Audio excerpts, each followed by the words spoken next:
Aspen, lad. Gavin, why don't you start us off? Hi, Aspen.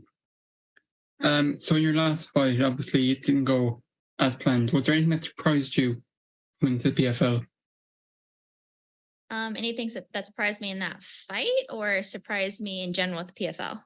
The fight. Well, she didn't engage, so there's that. Based on previous fights, it's like, oh, this will be a fun one. Not so much.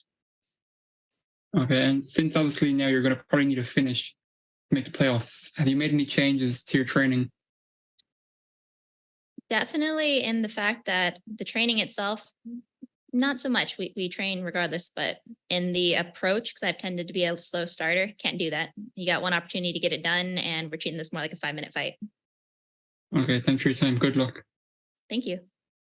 Jack. Jack Bowen with Combat Sports UK. Aspen, how's the fight week going so far? As good as you can hope, honestly. That's great to hear. I just needed to know, with this season format, coming off a loss with two fighters at the top of the division, holding stoppages, is there any added pressure? And what is the overall feeling knowing that you will probably need a first or second round stoppage to clinch a spot in the playoffs? There's definitely pressure on it. There's pressure on the first one too, but it's really a do or die situation. Thank you. Jake. Aspen, welcome to the East Coast. How you liking it compared to beautiful Pacific Northwest? The Pacific Northwest is home, and I will always favor that. It's okay out here. It's muggy as far as cities goes. One's pretty-ish, but I'm always going to be more favorable as far as home goes. Fair enough. I understand. And last time out, and I don't need to say much. I just want to ask about the third round, because the third round, you seem to come alive. Something clicked. What happened there? And did you recognize something that you can use going forward in future PFL fights for success? Definitely. And that's what I was touching on a second ago, as far as not waiting so long to get started. Got to do that in the first round. And then both of you guys are known for your grappling. If this fight does hit the canvas, how do you expect the grappling realm to go? If this fight hits the canvas and she actually wants to engage in grappling, that would be beautiful. I haven't had somebody wanting to do that in a long time, and that would be a fun fight. Thank you so much, Aspen. Thank you. Jay Christian. Miss Ladd, how you doing, madam? I'm doing well. Okay. Jay Christian Gary of Focus Fights Audio, by the way. I just got a couple questions to ask. First of all, when it comes down to, your change up, obviously from being in the UFC to being in the octagon, you had two fights in the PFL cage so far, the smart cage. How has everything been holding up with this change of promotion from being in the UFC octagon to being in the PFL? There's definitely many, many similarities as far as, because before the UFC, like I was in Invicta, then I was in the UFC, now it's PFL, and they're all high-level shows and they're all run very, very similarly. Like the things you have to do leading up to a fight, the way you have to prepare, everything is within the same realm and ballpark. So the format is not new as far as me personally, like what you have to do, how you have to prepare, and then the ultimate goal, get in there, get the win, get out. But with the PFL, there's definitely more of a chill vibe. Like, yeah, you have your stuff you have to get done, but it's not militant. It's I've enjoyed that aspect of it. Understood. And considering the fact that you're still in the standings, or as the Brits say, still on the table, so to speak, when it comes down to being in the running for the PFL Women's Featherweight World Championship, let's just say you make it all the way to the finals and you win the tournament, what would winning $1 million do for not only your career, but your aspect of, teaching future generations about the fight game?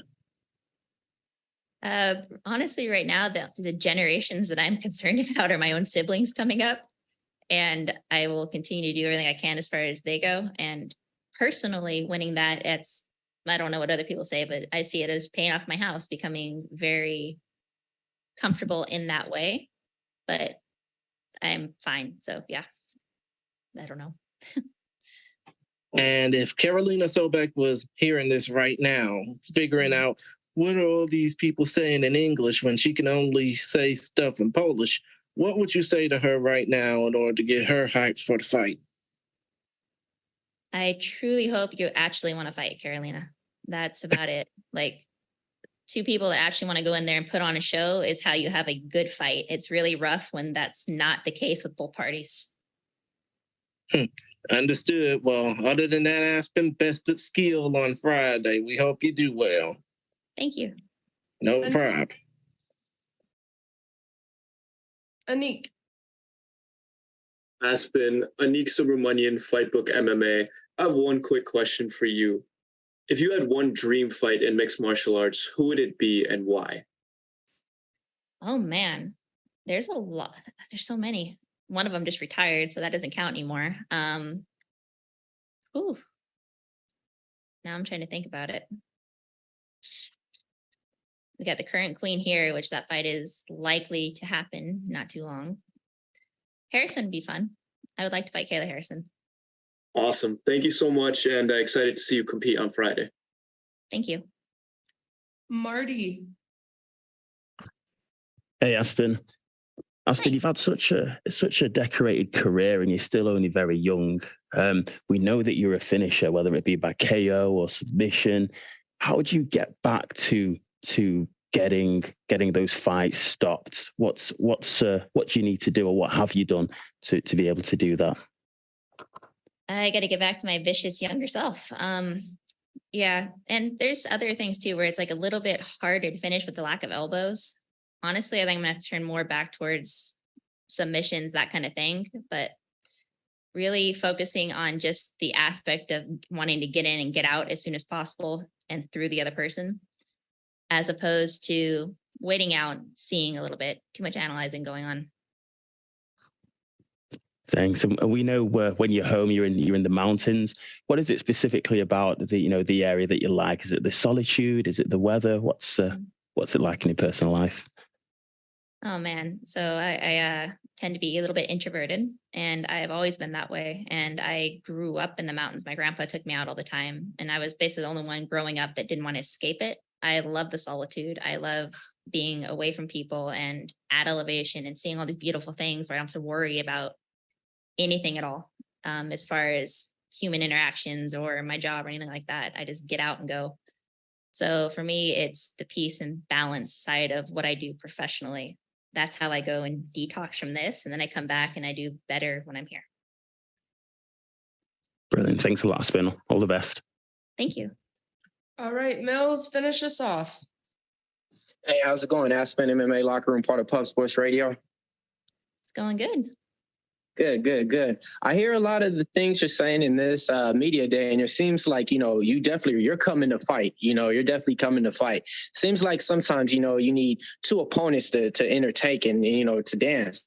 Let's just say if this fight, if it goes the same way as the last one, what are you going to be able to do to actually, get this fight in your favor instead of it going like the last way? I'm going forward regardless. I don't care. I'm done with the decisions. I don't want to ever feel that crap again. So either she can choose to fight or she can't, but it's going to be a fight. Got it. And then this year too, no Kayla Harrison in the competition. A lot of the big favorites that was supposed to win so far, hasn't been able to get that victory yet. So the competition's right open and willing. So how do you feel about your opportunity and chances to compete for the final?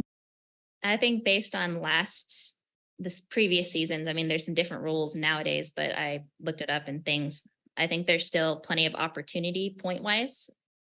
So we'll see. Ideally, yes, I want to move on, want to go forward, but nothing matters beyond, tomorrow night, the night after. Nothing matters beyond this fight.